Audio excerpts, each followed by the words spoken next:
Si l'on adore Bienvenue à Marwen, ce n'est pas uniquement parce que le grand Robert Zemeckis s'y épanche sur son rapport fusionnel avec le cinéma. Ce n'est pas non plus seulement pour l'ode magnifique à la fuite dans l'imaginaire, la savoureuse irrévérence des scènes d'action ou l'incroyable interprétation de Steve Carell.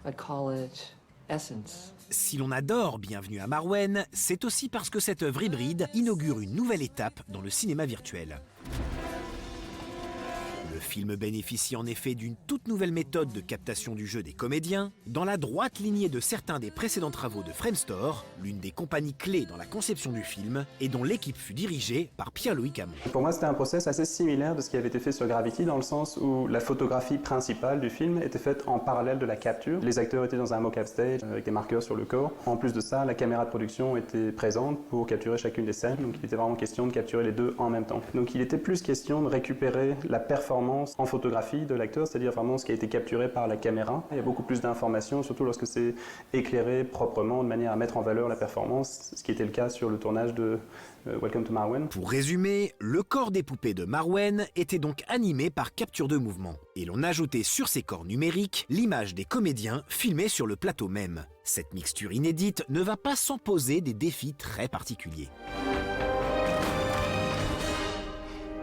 Lorsqu'on vient coller le visage d'un acteur sur une poupée 3D, on perd une certaine richesse de la performance. Donc comment récupérer un maximum là-dedans tout en obtenant ce look de poupée? Parce que c'était pas juste coller le visage d'un acteur sur une poupée, c'était vraiment de mixer les deux ensemble. Il était question de récupérer un petit peu de la brillance plastique et du teint de peau plastique de la poupée, tout en retranscrivant les détails de cette performance, que ce soit les rides du visage, la subtilité, les petites contractions des yeux, de la bouche. Donc ça donne aussi un look assez unique, parce que si on compare le travail qui a été fait sur Marwen avec des travails de films d'animation full CG, on n'a pas forcément le même ressenti non plus. Là, il y a un petit côté comment dire, mi-réel, qui est un petit peu perturbant peut-être, mais unique malgré tout.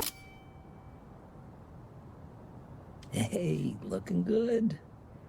Bienvenue à Marwen a également nécessité un travail fascinant sur l'échelle des événements, en particulier dans la séquence d'ouverture du film. Ce qui se passe dans cette séquence d'ouverture, lorsqu'on est dans les airs à suivre l'avion, tout est à l'échelle réelle. Il y a comme un trouble de perception là-dessus, effectivement. Donc on voit une forêt qui est à l'échelle réelle, avec des distances réelles, un avion qui avance à la vitesse réelle, c'est-à-dire 270 miles par heure. Avec une vitesse de propelleur qui est également réelle, je l'ai scientifiquement recherché. Le terrain était d'ailleurs inspiré d'informations topographiques réelles, jusqu'au moment du crash, auquel on revient à l'échelle miniature. Il était question d'avoir une simulation de crash dans la boue qui soit le plus réaliste d'un point de vue d'échelle possible. L'avion en soi incluait beaucoup de détails miniatures qui n'étaient pas perceptibles au premier abord non plus, comme par exemple le cockpit qui était fait d'autocollants. Il n'y avait absolument pas d'animation ou de lumière là-dedans, c'était juste un autocollant modélisé et texturé en tant que tel. En fait, ce travail s'est répandu sur tout le film, y compris pour les simulations de vêtements, c'était la même chose aussi. On a essayé les deux, on a essayé échelle réelle, on a essayé échelle 1:6, qui était l'échelle annoncée du projet, parce que ce sont des poupées qui font 30 cm de haut en moyenne. On a finalement créé des simulations de vêtements qui étaient plutôt à 1:3 en moyenne, pour vraiment avoir un type de flexibilité dans le tissu, en fait, chose qui ne se produirait pas avec des vêtements de poupée si vous avez eu l'occasion d'interagir avec. C'est un petit peu plus rigide que ça. Close your eyes. I have a surprise for you.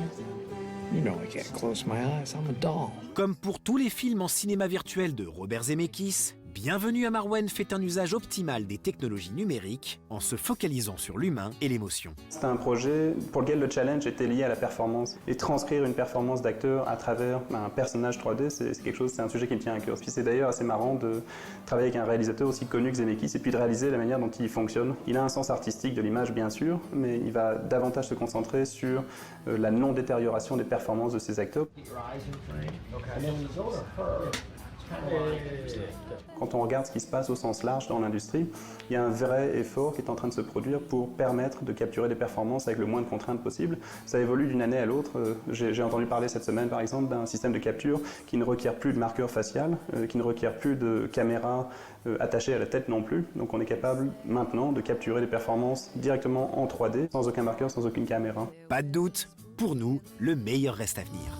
To life, to love, to Marwen, and the beautiful women thereof.